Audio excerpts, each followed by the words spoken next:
বাংলাদেশ জামায়াতে ইসলামী যদি রাষ্ট্রীয় ক্ষমতায় আসে তবে দেশের নারী শিক্ষার প্রসারে বৈপ্লবিক পদক্ষেপ নেওয়া হবে। বিশেষ করে মেয়েদের উচ্চশিক্ষাকে উৎসাহিত করতে সরকারি খরচে মাস্টার্স পর্যন্ত তাদের পড়াশোনা সম্পূর্ণ বিনামূল্যে করার ঘোষণা দিয়েছেন দলটির আমির ডাক্তার শফিকুর রহমান।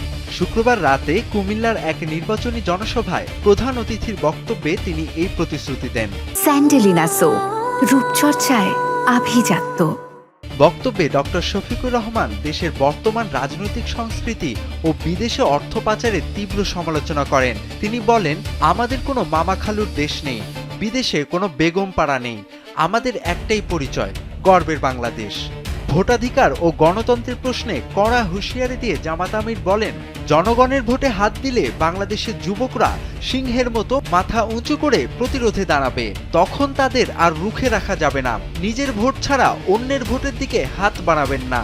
লাকসাম ও কুমিল্লার বিভিন্ন স্থানে আয়োজিত এই সমাবেশে 11 দলীয় জোটের কেন্দ্রীয় ও স্থানীয় নেতারা উপস্থিত ছিলেন। সমাবেশে অন্যদের মধ্যে বক্তব্য রাখেন এনসিপি মনোনীত প্রার্থী হাসনাত আব্দুল্লাহ এবং ডাকসুর ভিপি সাদিক কায়েম। বক্তারা আসন্ন নির্বাচনে সুষ্ঠু পরিবেশ বজায় রাখা এবং জনগণের রায় মেনে নেয়ার জন্য সংশ্লিষ্ট সকলের প্রতি আহ্বান জানান।